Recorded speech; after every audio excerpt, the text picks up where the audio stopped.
Right. Rather than doing a traditional fire and brimstone type of mass uh, that most sermons do, usually in these cases. If anybody knows my dad, he's more of a jokester and would rather be remembered for what he was than where he is instead. So the family's request, especially on my behalf, and my mom's especially, and grandma, was that for people to come up and tell stories of the times that they had with my dad. The good times, bad times, especially the funny stories. Because that's what we really want to remember him for, not where he's at now. So, if I may, at least for the fire chief, to come up and start us off.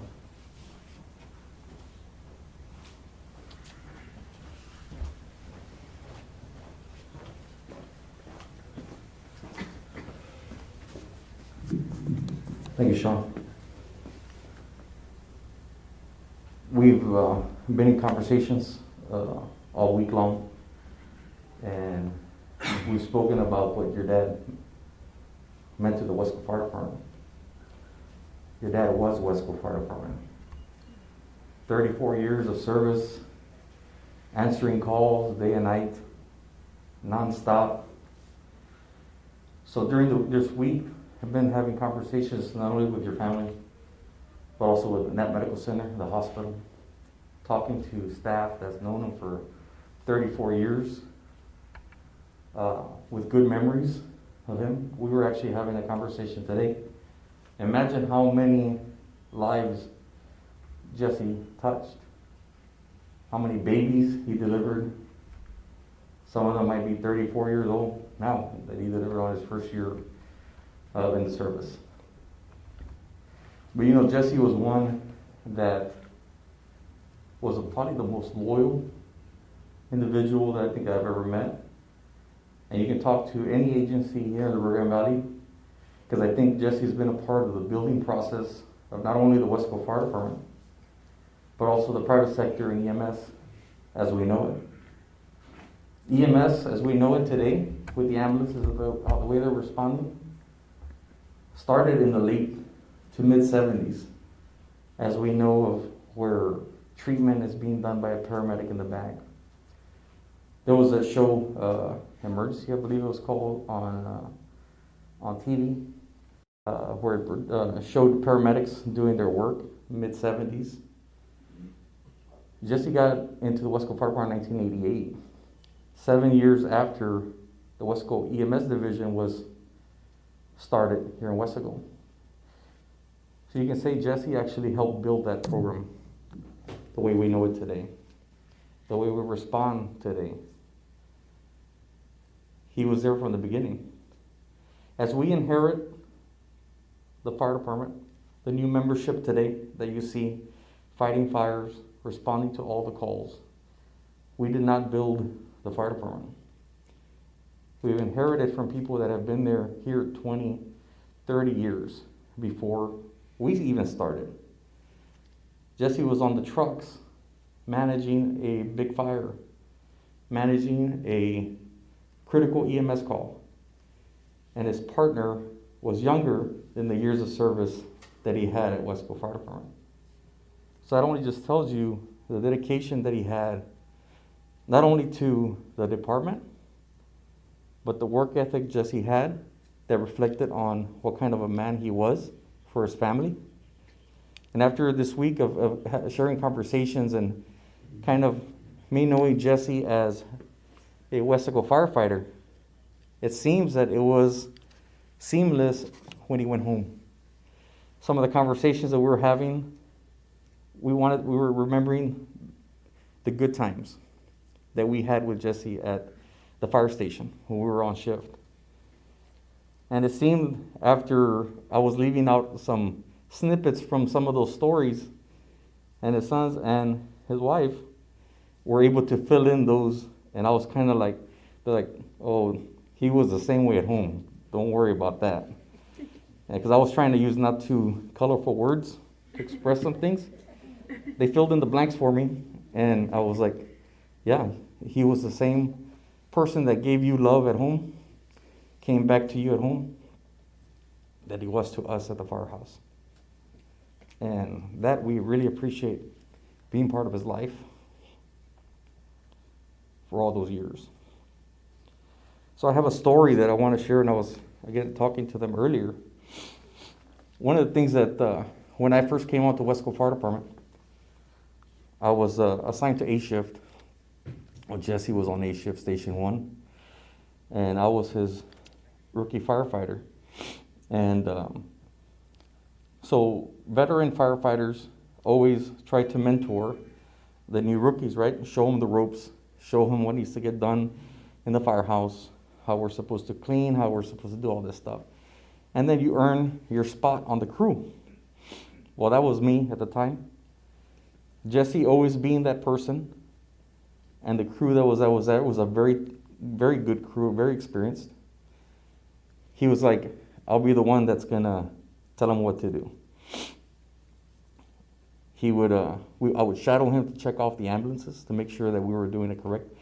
Wesco had a way of checking the ambulances off and the format. You had to learn that. And then also the fire trucks. Jesse had patience, but didn't have too much patience, right? If you knew Jesse. So we were going through the process of checking equipment off and so forth. And he showed you one time. Better listen. So he shows us, we use it, and then he would spot check you. Hey, come over, do what we did last week or heard on this. And like you would mess up a step, hold on. He would show you again, and then you would do it. If he caught you again on a spot check that you still missed a step or it wasn't the way he wanted to see it, you got to the end the same way, but it was a step that he had not showed you. Yeah, he didn't like that too much. He would say, go practice, study, then you come and look for me when you're ready. But, and you know, again, he was like that at home. I learned that also. And again, the crews that got to work with him, Jesse was very well known in the Wesco Fire Department for making a very good peach cobbler. Oh, yeah, that was his specialty. So on the weekends, we would have dinners with all the crew eating together. And in the morning, first thing, hey, Jess, make sure you make some peach cobbler for him. He's like, okay, you get a list, give me the stuff. We'd go buy the stuff, we'd come back, take us 30 minutes at HEB. And this was usually by 10 in the morning. We were already kind of bugging him for it. And he's like, I'll make it when I make it, don't rush me. So we wanted the peach cobbler. He would usually make it around 2:30, before dinner and stuff like that. And those are great memories that I have of him. And then, again, everybody knows Jesse. At least we in the fire department saw that. Hey, Jesse, let me see your knife. Yeah, I don't think so. But if he saw you in the weekends, starting right after breakfast, 10:30, he would clear the kitchen table there at Station 1. He had his little sharpening stone. He usually had 4 or 5 on him. One on his belt, one in each pocket. For sure he had one in his boot. So we knew that. And then anytime on a call that you needed something, where somebody gets something to cut, he would give you his knife. But at the station, if he said, hey, you're walking by and you have a knife on your hip, he'd be like, let me see your knife real quick. And I was like, oh, he's going to get after me. So he would grab a piece of paper and he would go like this with your knife. His knife's like butter, right through the paper. Our knives, you would go like this, it would crush the paper, right? So he's like, give me your knife over. He would do that from 10 o'clock in the morning, in between calls, leaving them there, going on a call, coming back. 10 o'clock at night, he's still sharpening knives. But I think that's the way he relaxed. We were talking about that earlier. Everybody has their way of shaking off that anxiety, shaking off those calls that our firefighters, paramedics see every day and day out. That was something that we all could learn from Jesse. He was the hardest worker I've ever met. never have met anybody that has a work ethic that he did. We're talking, there just wasn't enough, there wasn't more than 24 hours in a day. He would have put on that 25th hour if there had been a 25th hour. Or if you had scheduled them for 24/7, 365 days a year, he would have been there. That's just the way he was. We would see him at fires. You know, so he would step up as a lieutenant on the engine company, in charge of the station. They would go to structure fires, and you could see him. And he's on there. Again, older than most of the individuals that on the engine with him, his other firefighters. And he would start, and he would finish. I can assure you he can run circles around me anytime. Because that's just the way he was. He had that in his heart. He was a firefighter's firefighter.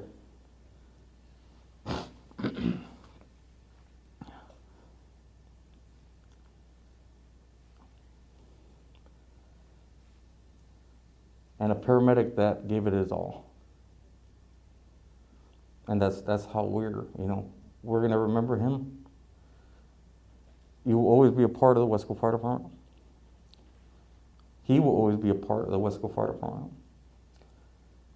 Even if the day comes that none of us are here with the Wesco Fire Department, your family still will be part of the department. And thank you for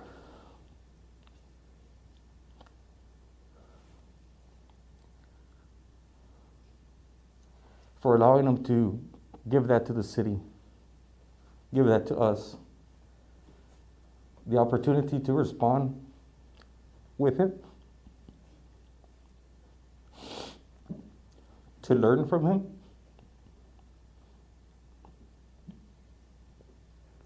and to spend those hours that he wasn't with you.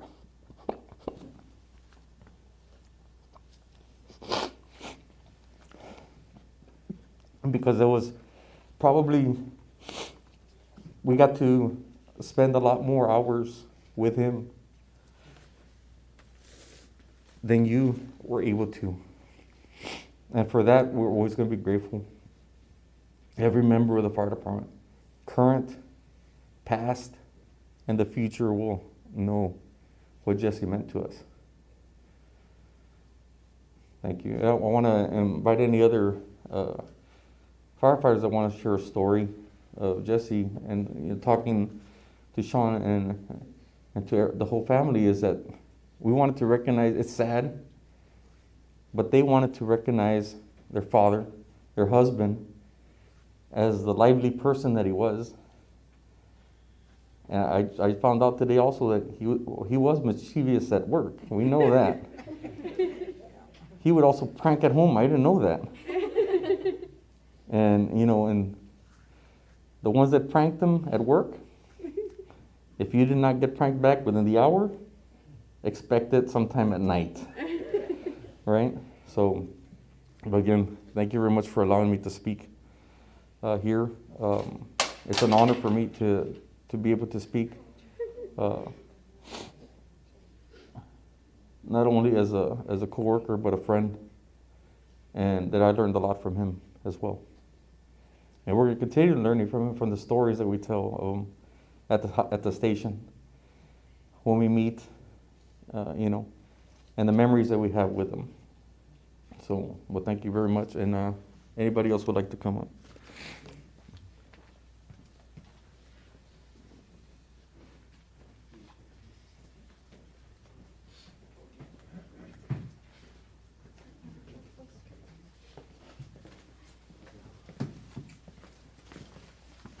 Good afternoon. My name is Daniel Villanueva, and I've had the pleasure of being Jesse's partner for the past 19 years at Station 3, Station 2, wherever we were at, we were always together. I have a little speech. I can't memorize it, but I'm going to let y'all know what Jesse meant to me. We always knew where we stood with each other. Side by side, we had each other's backs without a doubt. Today I stand here by your side to honor you. Honor compassion, humility, purpose, integrity, and courage. These are some of the characteristics that describe my mentor and my friend, Jesse de la Rosa. Great leaders do not need a title, and a title doesn't make you a leader. Leaders will never ask you to do something they wouldn't step forward and do first. Most will be right there to help you, guide you, if you don't understand something. The ability to change lives, that's leadership. And Jesse was a leader in everything that he did, in his own special way. Jesse worked to live, and he lived to work. 24/7, he was working. I would call him up, Jesse, where are you? Oh, I'm on Medicare. What's up? He never did he miss a call. It's through his example that I learned to be the individual and the firefighter that I am today. We went to countless of EMS calls and fire calls, 19 years worth. I just completed my 19th year on Monday. Jesse is and will always be one of my biggest role models and inspirations. I started the department when I was 20 years old, so from a young age, he always told me, if you're doing what you love, you'll never work a day in your life. And we had lots of fun. We got in trouble a lot, but we had lots of fun.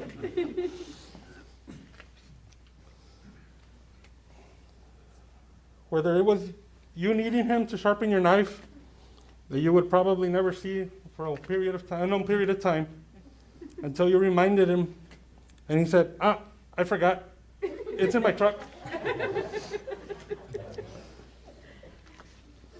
If you're still missing a knife, I have it. He had a big amount of knives.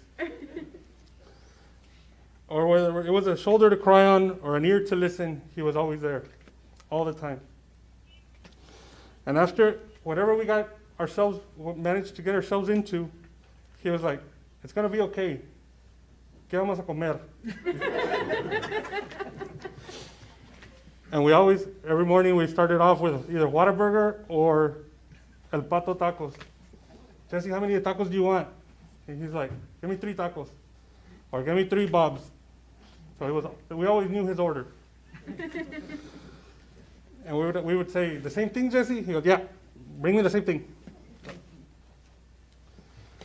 I'm honored and privileged to have spent the last 19 years knowing your dad, Jesse, for having him as my brother, my mentor, my guide, but most of all, my friend. I thank the Lord for allowing me to become part of his life. Thank him for his invaluable wisdom and the advice that he shared with me. And he was full of useless knowledge. To us, it was useless.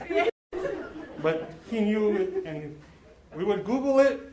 Later on, when there was Google, we would Google it to see if it's true. Sure enough, it was true. Sylvia, Sean, Jason, Sky, and the rest of the La Rosa family, thank you from the bottom of my heart and our hearts for allowing us to be part of your dad's life. Finally, I must thank Jesse for having such an impact on my life, for making it rich with love, friendship, and mystery that we so much needed. You always said sky's the limit, so I choose to believe that you went to research it before me. Have a great journey. We'll meet again.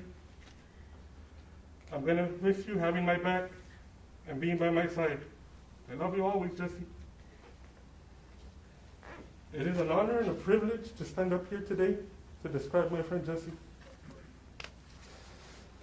We got, like I said, we were in trouble 60 to 70% of the time. And it was always Jesse and I. Lieutenant Vega, sorry, we gave you the gray hairs. One of the most memorable moments was one time when we tried beating the bay door out of the station. I got on the passenger seat and Jesse was driving. And then he starts up the truck and he takes off. I go, Jesse, the door. And he goes, don't worry about it. I got it. So he pushes a button on the way out with a truck halfway out and halfway in.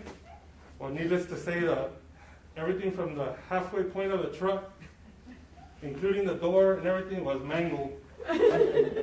When Lieutenant Vegas found out, he was like, bueno, ¿qué hicieron ustedes? So, we weren't rented. I lived in an apartment in South Westaco, and a snake was between the screen door and the main door. And I called Jesse, hey Jesse, there's a snake between here. Ahorita voy. So he went over there, and I was scared. I didn't want to open the door. And he gets it, and he's like petting it. I'm like, what are you doing? And he's petting it, and he goes, it's just a garden snake. And he walks into the apartment with me. And I was like, did you get rid of it? He goes, no, I have it right here. God. But working with your dad was wonderful. I've shared some stories on Facebook. I have 19 years of great memories with your dad. And I appreciate everything that he did for me. Thank you.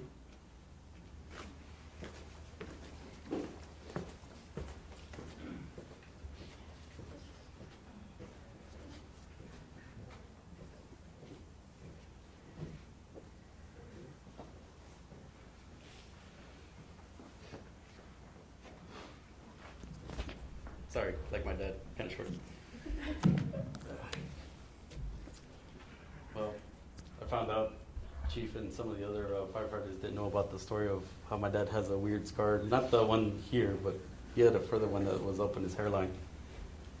My mom had to work, and unfortunately, everybody had to rely on my dad to take care of all of us cousins.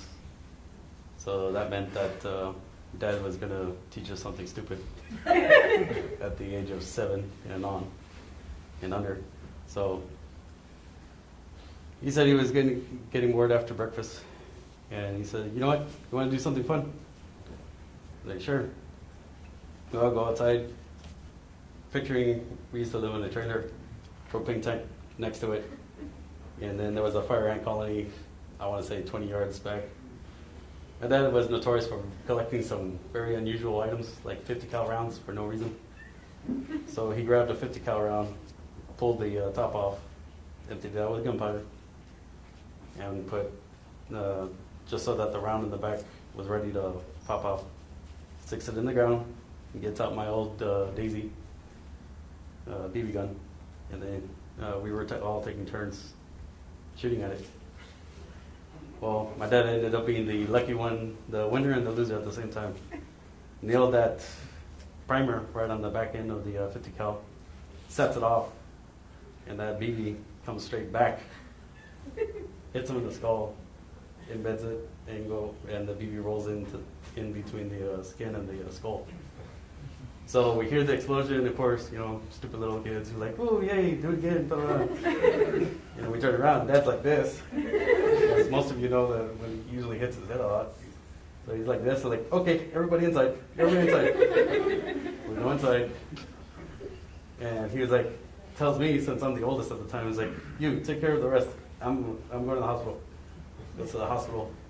I don't know who it was, but he asked somebody to, on the side, to help him out and pull the BB out from between the skin and the skull. Pulled it out.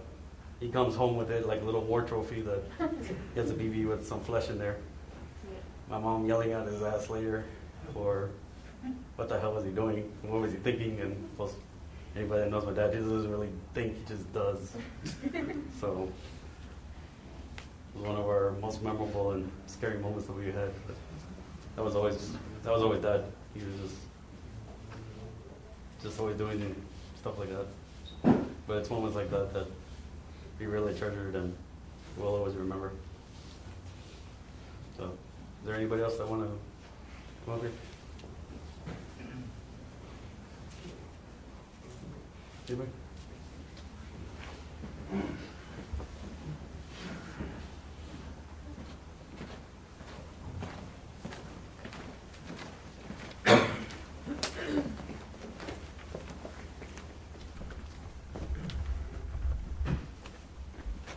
Good evening, everybody. My name is JD Pena. I'm with the Rosa Fire Department. I'm a lieutenant there.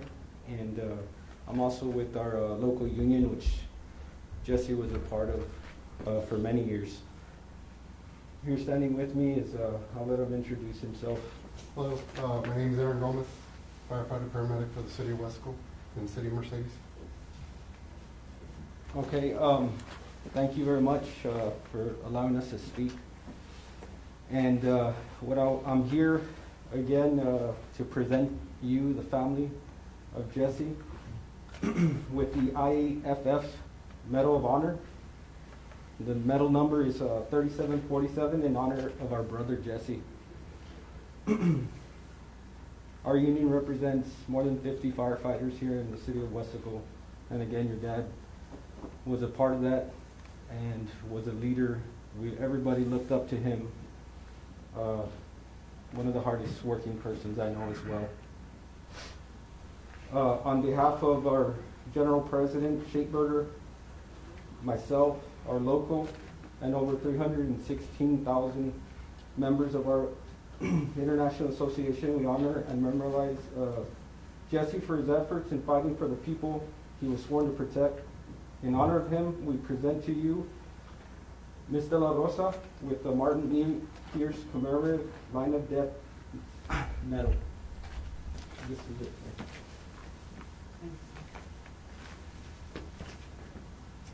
This medal is dedicated to Martin E. Pierce, a former IAFF treasurer and secretary who for many years assisted the fire department and families with claims of the public safety officer death benefits.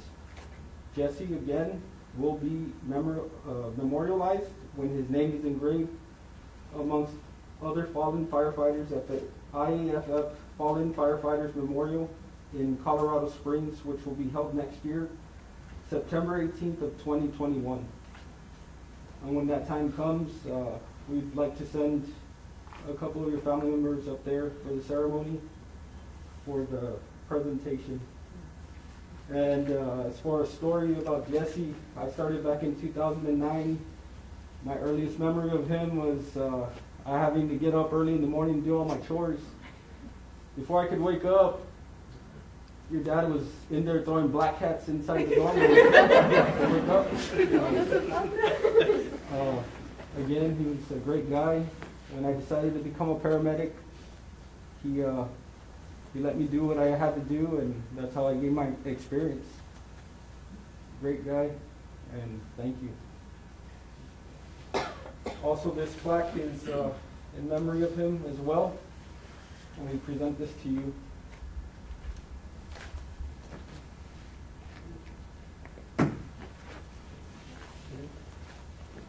All right, Thank you.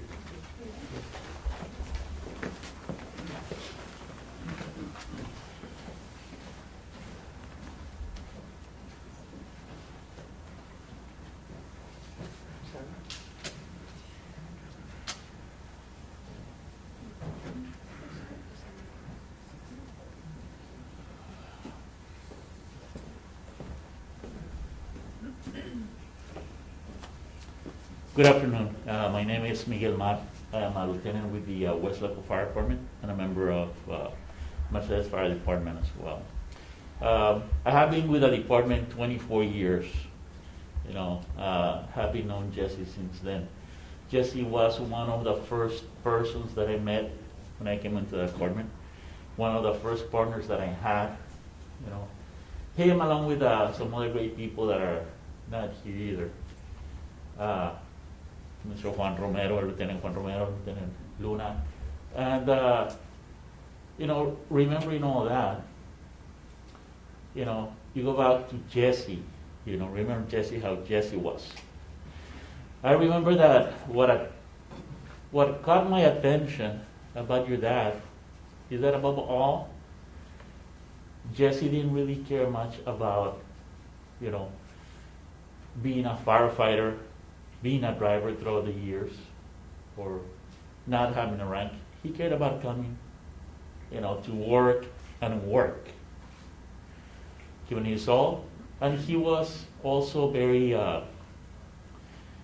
in his own way, he was very good at teaching, passing on his knowledge. Yes, and those of you who are laughing, you know what I mean in his own very way.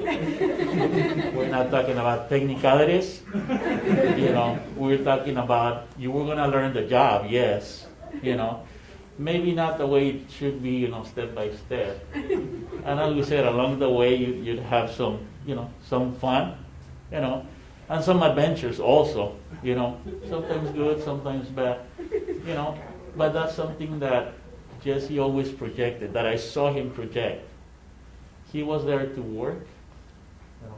He was there to pass on the knowledge that you had if you were listening, or if you were willing to listen to him. And he had a lot of knowledge. You said some of it might be maybe useless to some of us, but very knowledgeable, in his job as well. As a driver that he was, I remember Jesse talking, and people would actually pay attention. Something that it's kind of hard to do a lot of times. And even some of us that are instructors, we sometimes have a little bit of a hard time catching the attention of those people that we're trying to project what we're saying, what we're teaching. Your dad never had that problem. He was a person that naturally would go, show you stuff, come to the truck. He wouldn't tell you, he would show you. And as the chief said, yeah, in the process you better pay attention because, this is going to come back. So he had a very good work ethic. I think as a member, of the department itself, regardless of the rank he carried, he always was a very good worker. So that's something that caught my attention about Jesse. Something to admire out of a person, any person, anybody. And, Jesse was, again, one of the first people that I met. And that, along with our experiences, made me want to stay here. Like, I want to be that guy. I want to be that person that comes to work and does his work. He doesn't worry about who this, person said or what they said, who this person is, what this person is doing. Just come and do your job. That's something Jesse always did, projected, and pretty much, taught you. So that's what I remember about Jesse. Great person, great worker, regardless. Funny stories, there's many. One that pops up, and I was reminding the guys, I think it was this past shift 2 days ago, is, we were on shift together, and at that point, we were at Station 3. Station 3 hadn't been around for too long. We had just implemented as part of our protocols, so the guys will remember, the RSI. RSI was something new for us. Something very worth trying and all that. I remember that once we happened to go to a call, and just because of the amount of people, we requested another ambulance to come and help us out. Jesse shows up, what do you need? Like, okay, I need you to go and prep all the medications so we can sedate this patient. Okay, takes off to the unit. We finish on scene, we get our patient, we can come to the ambulance. And there's a certain sequence on how you're supposed to give the patient all these medications. Of course, all of them pretty much, they come in a syringe, they're all clear, and they're pretty much the same amount as far as volume. And he had them all great, one after the other after the other. And then when I turn, they're all there. They're ready to go. But usually we would put the vials right next to them to know which one was which. I turn around and the vials are not there. And I'm like, Jesse. Well, yeah, what's up? Like, the medication, well, it's here. It's like, well, how am I going to know which one is which? Don't worry about it. I'll give it to you. Como quiera. She knew which ones they were. it just kind of, threw me off that, like, don't worry about it. I know which one is which here. Don't worry about it. Gonna do it. Just do your thing. Of course we did, and then but simply, something that I guess could have gone totally wrong, he made me feel good about, I didn't know what was coming or where it was, but he did. So in a sense, he pretty much, walked me through that and told me. So funny thing that, it's up to Jesse. Don't worry about it. We're gonna get through it. I know what it is. I know what it is. You don't need to know. I know. Great, Jesse. So that's great. So that's one of the things, that's my story with Jesse. That's what stands out, that he would, sometimes even give you peace of mind, when you read it. Thank you very much for allowing us to be here. We appreciate, everything that Jesse did, not only for the department, but for us personally. We all were, great co-workers, some of us friends. We spent, as you said, a lot of time together. Sometimes we'll even run more, onto him, in other companies and stuff whenever our days off, and he was still working when around somewhere. So, thank you very much.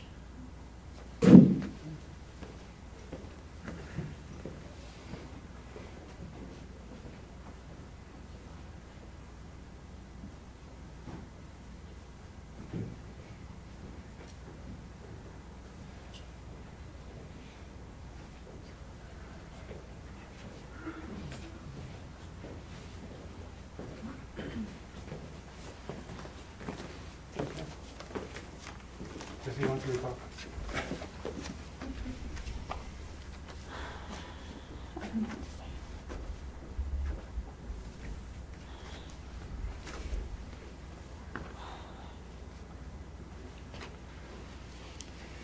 My name is Rebecca Salinas.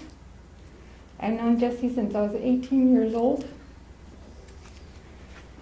with the fire department, and he became my partner at South Star for another 8 to 10 years and has been my friend ever since. And we had a lot of good calls. And he taught me how to be a very good basic. And all the tricks that he knew, I passed it on to other paramedics that I knew that became my partners later on. He was my best friend, and he took care of me, and I knew every time I would go on shift with him, I was safe. There were some calls that we had that there was guys with talaches, and they wanted for me to treat them, and he would say, nope, she's not getting anywhere near you. I treat you or we leave.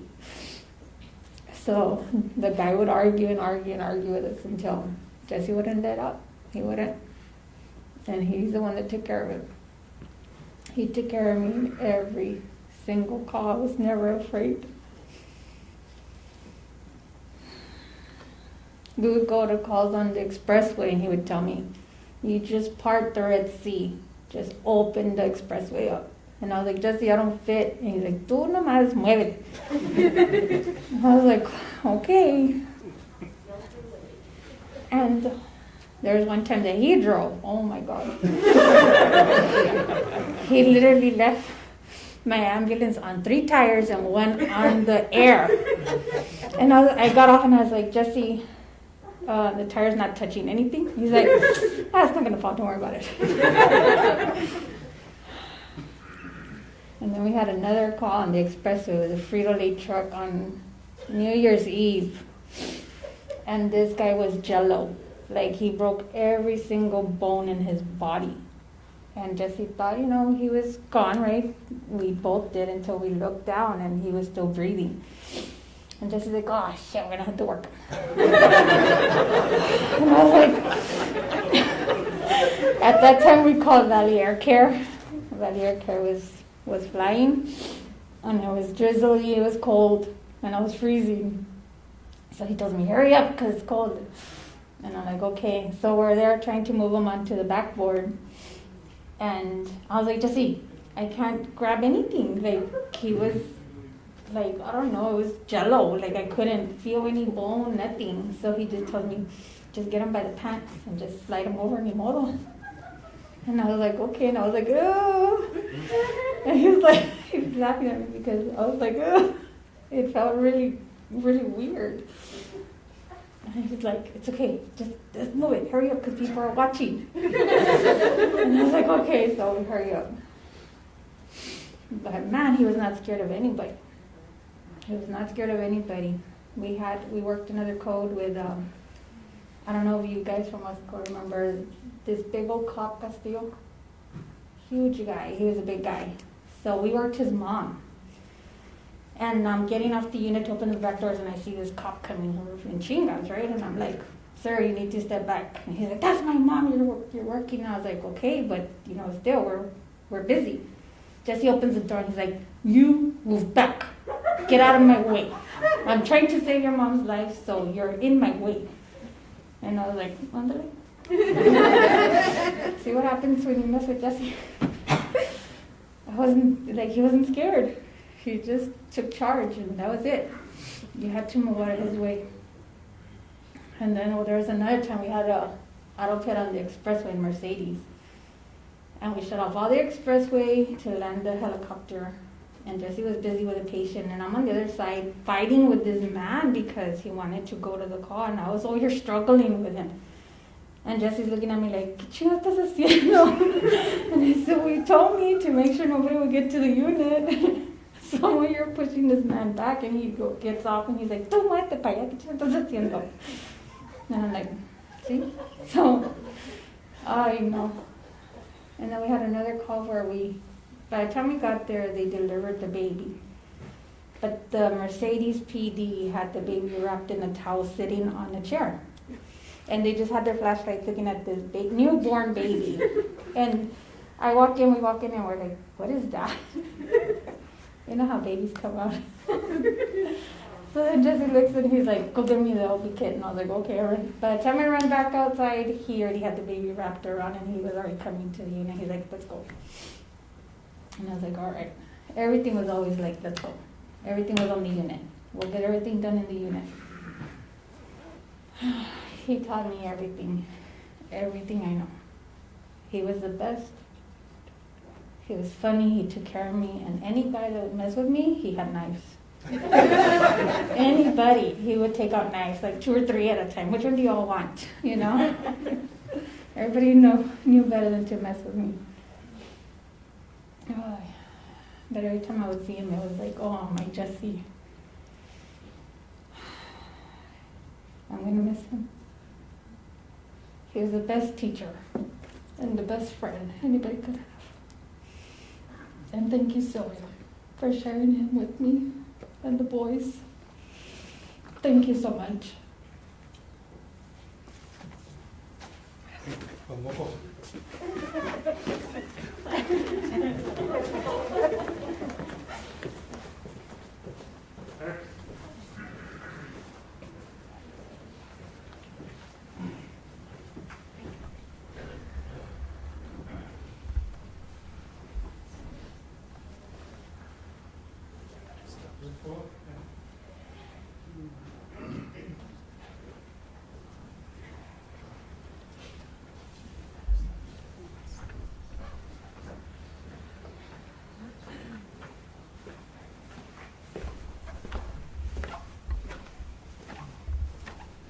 So I remember starting here in 1996 and heard about the guys at Station 2. I was at Station 1 and I spent a lot of time over there, but I knew what it was like over at Station 2. You better watch your back.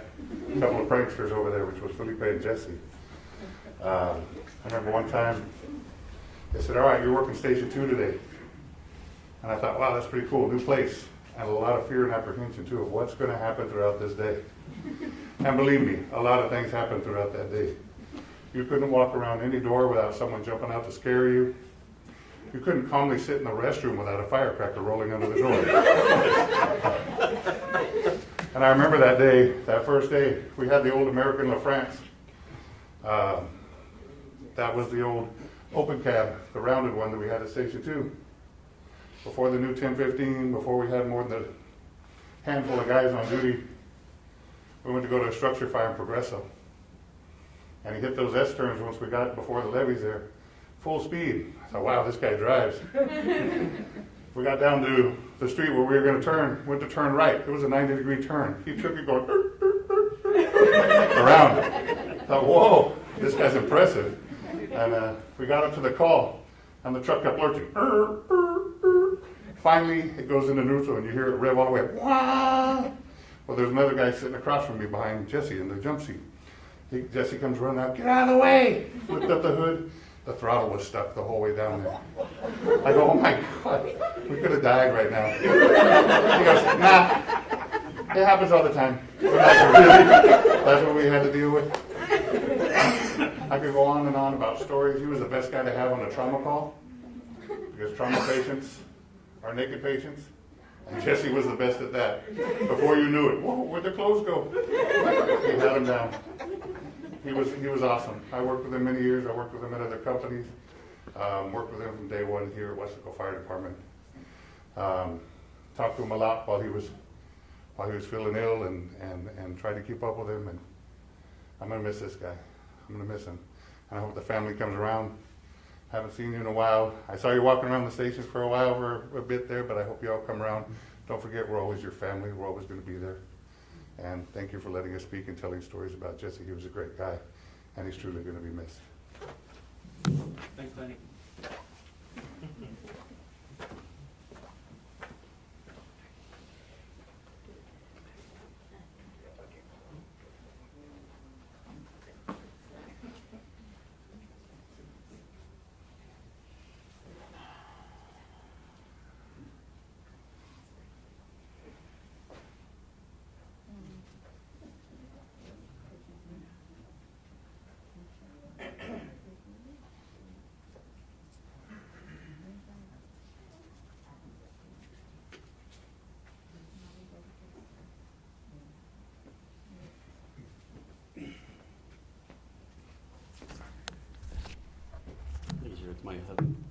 I'm not even sure how he's speaking from open that up.